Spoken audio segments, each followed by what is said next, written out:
Hello guys, അപ്പോൾ ഇത് ഞങ്ങൾ ഏർക്കാടിക്ക് ഒരു ട്രിപ്പ് പോയതിൻ്റെ ഒരു മിനി വ്ളോഗാണ് കേട്ടോ.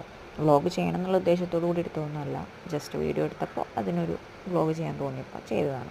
അപ്പോൾ ഞങ്ങളങ്ങനെ ഏർക്കാട് എത്തി. നല്ല കോടയായിരുന്നു കേട്ടോ.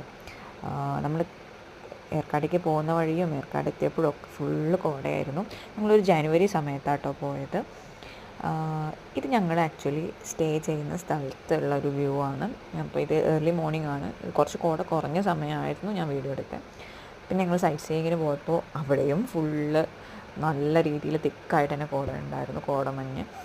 അപ്പോൾ നിങ്ങൾക്ക് അവിടുത്തെ ഒരു സ്പെഷ്യാലിറ്റി എന്ന് പറയുന്നത് ഊട്ടിയൊക്കെ പോലെ തന്നെയുള്ളൊരു സ്ഥലമാണ്. പക്ഷേ ഊട്ടിയുടെ പോലെ അത്ര ഒരു കൺജസ്റ്റഡ് അല്ലെങ്കിൽ ഒരു പോപ്പുലേറ്റഡ് റീജിയൺ അല്ല.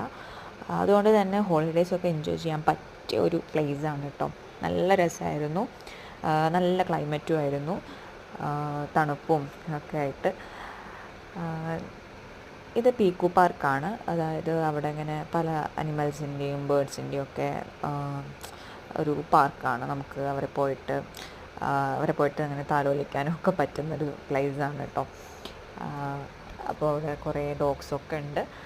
ഇത് അവിടുത്തെ പീക്കു പാർക്കിലെ തന്നെ ബേർഡ്സിൻ്റെ സെക്ഷനാണ്. ബേർഡ്സൊക്കെ നമ്മുടെ കയ്യിലൊക്കെ വന്നിരിക്കും. എനിക്ക് പിന്നെ ഭയങ്കര പേടിയായതുകൊണ്ട് ഞാൻ ആ ഭാഗത്തേക്ക് പോയിട്ടില്ലായിരുന്നു. ഇതൊരു ബൊട്ടാനിക്കൽ ഗാർഡനാണ്. അവിടെയും നല്ല കോടമഞ്ഞായിരുന്നു കേട്ടോ.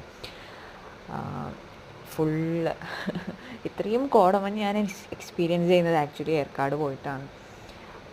പിന്നെ ഫിഷ് ഫ്രൈ ഒക്കെ നല്ല ഫ്രഷ് ഫ്രൈ ഒക്കെ കിട്ടും. പിന്നെ 1-2 ഫോട്ടോസൊക്കെ എടുത്ത് വീഡിയോസൊക്കെ എടുത്ത് ഒന്ന് ചില്ല് ചെയ്ത് നല്ലൊരു എക്സ്പീരിയൻസ് ആയിരുന്നു.